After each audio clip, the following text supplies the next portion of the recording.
Chers amis, comme je dis tous les jours, prenez une pièce, s'il vous plaît, une pièce, un billet, un peu de tzedaka, et mettons-le dans la boîte de tzedaka. Il n'y a rien de plus puissant que la tzedaka. Surtout à Hanouka qu'il faut donner de Haneki Geld. D'abord, il faut donner à la tzedaka, et ensuite, bien sûr, aux enfants, pour les encourager de donner la tzedaka.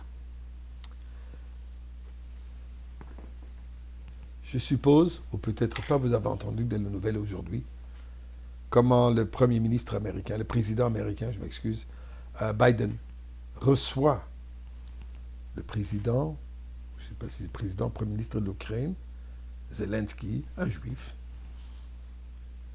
le reçoit à la Maison-Blanche, et parmi les choses qui sont rapportées dans les nouvelles, est que Biden lui dit, dans l'esprit, le message de la fête juive de Hanouka, nous voyons que la lumière est plus forte que l'obscurité.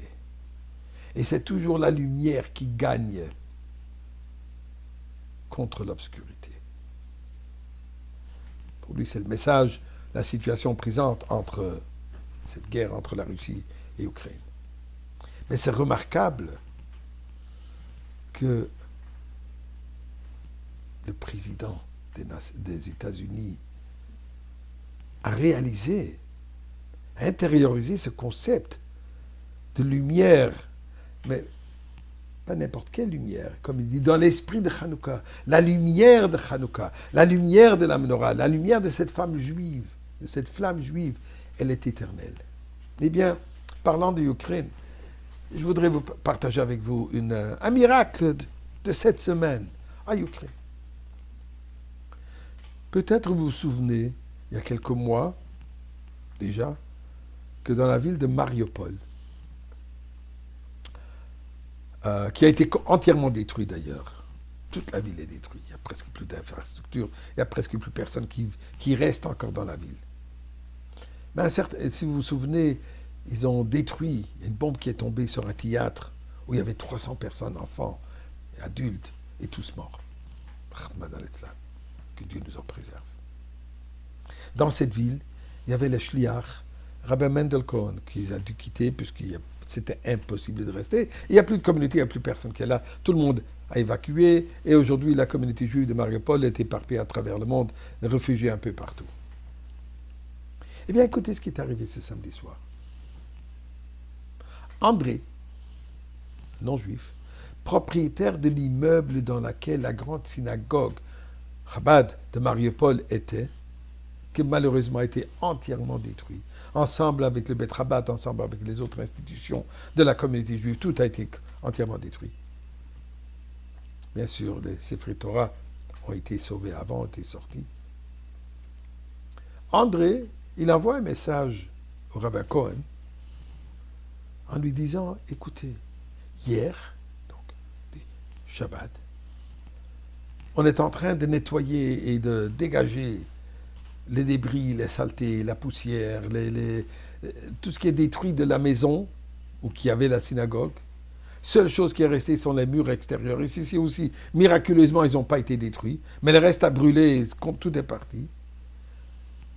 Imaginez-vous, la seule chose qu'on a trouvée intacte, c'est la grande menorah de l'intérieur de la synagogue. Je me souviens très très bien de cette menorah, puisque j'ai participé à plusieurs fois l'allumage de cette menorah à la fête de Hanouka.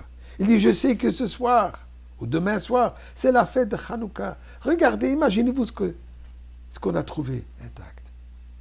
Il dit, je réalise qu'il faut qu'on allume cette menorah cette année à Mariupol, malgré le fait qu'il n'y a pas de communauté juive. Malgré le fait qu'on ne va pas pouvoir célébrer. Je me souviens très bien, tous les ans, il y avait une grande célébration. Toute la communauté juive qui venait dans la rue, on chantait, on dansait, on mangeait des bons beignets, des latkes. C'était juif. Et la Havdil des non-juifs venait aussi participer dans cette fête de lumière. Je veux que cette lumière de Hanouka continue à briller ici à Mariupol, malgré le fait qu'il ne reste plus grand chose. Malgré le fait qu'il ne reste plus beaucoup de bâtiments, il ne reste plus beaucoup de personnes, mais la lumière, elle doit être présente. Qu'est-ce que je dois faire? Il demande au rabbin Cohen. Il dit, je sais que, bien sûr, ça prend une personne juive pour allumer la menorah, mais je sais qu'il il dit qu'il y a une bougie que même quelqu'un qui n'est pas juif peut l'allumer. Il fait allusion au fait qu'un non-juif peut allumer le shamash, puisque la bracha, on ne fait qu'après.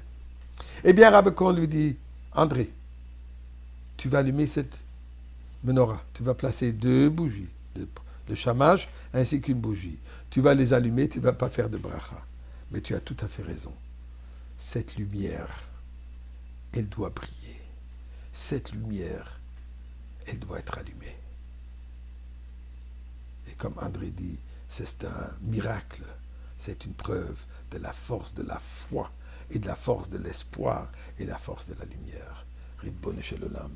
Même les goyim ont réalisé l'importance de cette lumière. Il est temps que le monde entier voit déjà la lumière du Beth Amikdash.